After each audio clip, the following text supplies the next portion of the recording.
Salame androany resaka lohevitra anankiray izay mety hitantsika matetika amin'ny Facebook amin'izao fotoana izao tena be dia be ny olona miteny hoe rehefa misy olona maty zany dia hoe mivavaka ho an'ny fanahiny na hoe mandriam-piadanana. Efa nisy vidéo nresahako ihany momba ny resaka mandriam-piadanana fa izao teny fotsiny hoe ny olona anankiray rehefa maty dia efa voatapaka ny hevitra rehetra mahakasika ny olona iny. Ny olona anankiray zany rehefa ety ambony tany no misafidy hoe andeha ho aiza izy rehefa miala ety. Izy no misafidy tena izay mihitsy. Mety tentsika hoe ahoana moa ny ahafahany misafidy fa rehefa manolotra ny fiainany ho an'i Jesosy Kristy ny olona anankiray rehefa mandray ny famonjeny izay nahafatesan'i Jesosy Kristy ho azy dia efa nisafidy izy ny hiditra ao anatin'izay fiainana mandrakizay zay. Rehefa miala ety ambony tany zany izy dia miditra anatin'ny fiainana. Raha ny tena marina ary vao mandray an'i Jesosy ny olona anankiray dia efa ao anatin'ny fiainana mandrakizay. Zao zany tsy misy vavaka afaka ataontsika na afaka ataon'iza na iza na pastery izy na mopera izy na apôstôly izy na mpaminany izy rehefa maty ny olona anankiray raha hivavaka ny olona sasany ho anazy dia tsy manova ny inona tsony zay satria efa tapaka ny hevitra rehetra efa nanao safidy le olona. Tsisy fanatitra afaka manova an'izay destination efa nisafidiany izy mbola tetỳ ambony tany. Ny anton'izay dia izao satria efa maty antsika Jesosy Kristy dia tsy ho an'izay no nahafatesan'i Jesosy Kristy ho antsika fa efa maty antsika izy mba hahafahantsika misafidy dia mbola ety ambony tany. Eto zany tsika dia efa misafidy fa rehefa maty ny olona dia tsy safidy azo atao tsony, tsy afaka misafidy ho anazy tsony ny hafa fa izy no mila manapa-kevitra satria ny fanontaniana mety hipetraka dia hoe hatramin'ny oviana arany no hivavaka ho an'ilay maty. Ny maty zany tsy afaka mivavaka amin'ny maty ianao no tsy afaka mivavaka ho an'ilay olona maty satria izy efa tsy mahatsapa ninina, efa tsy mahafantatra ny ety ambony, efa tafasaraka tanteraka amin'ny zavatra ety ambony tany. D'ailleurs zay ny dikany atao hoe fahafatesana. Ny fahafatesana dia fisarahana, séparation. Zay ilay hoe fahafatesana rehefa misaraka dia fahafatesana ny anaran'izay.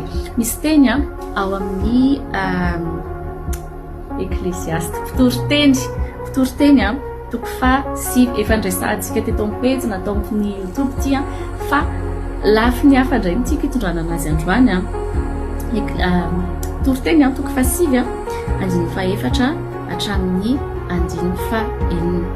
Dia izao no voasoratra: fa izay rehetra isany velona dia mbola antenaina, fa ny ambo velona no tsara no liona maty. Zany hoe ny ambo velona zany hoe ny alika velona mbola misy antenaina no liona maty. Rehefa maty dia maty, fa rehefa velona dia mbola misy azo antenaina, mbola misy azo atao, mbola misy zavatra azo vaina, mbola misy fibebahana afaka atao, mbola misy fitoriana filazantsara afaka atao, mbola misy vavaka afaka atao. Fa rehefa maty ny olona ozy izy dia tsisy atao tsony. Ozy efa fantatra ny velona fa ho faty izy, fa ny maty kosa dia tsy mba mahalala na inona na inona ary tsy manana validi tsony izy fa adino ny fahatsiarovana azy. Zao rehefa maty ny olona anankiray dia tsy maheno na inona na inona izy. Tena hafa mihitsy ny dimension iainan'ny olona rehefa maty, efa tafasaraka tanteraka amin'ny dimension na ny tontolo na ny atmosfera izay misy antsika izy. Dia ozy izy hoe na ny fitiavany na ny fankalany na ny felonany dia samy efa levona ela sady tsy manana anjara tsony mandrakizay amin'izay atao ety ambany masoandro izy. Na hivavaka ary zany ianao tsy manana anjara mivavaka izay ataonao ety ambany masoandro ny olona efa maty. Dia izao reheto amin'ny Facebook tsika miteny hoe mandriam-piadanana dia tsika moa zany na olona ataontsika hoe gangster be namono olona be ara dia hoe mandriam-piadanana ozy tsika. Fa zao ny fiadanana dia avy amin'ny fiainana ao amin'i Jesosy Kristy. Tsika zany rehefa mahita olona namono tena ao an'i Jesosy dia fantatsika hoe makaiza izy. Tsy voatery hoe mivavaka, tsy mampiova ny inona ny mivavaka, ny maniry sy ny miteny hoe mandriam-piadanana sy ny manao éloge be hoe izy ohatran'izao tetỳ ambony tany, izy ohatr'izao. Fa dia n'izao dia mbola afaka misafidy. Ianao io koa afaka misafidy an'i Jesosy, misafidy ny fiainana, misafidy ny fiainana mandrakizay. Fa tsy rehefa maty tsisy olona afaka manao fanatitra ho antsika zany, fa ny fanatitra tokana dia efa vitan'i Jesosy Kristy.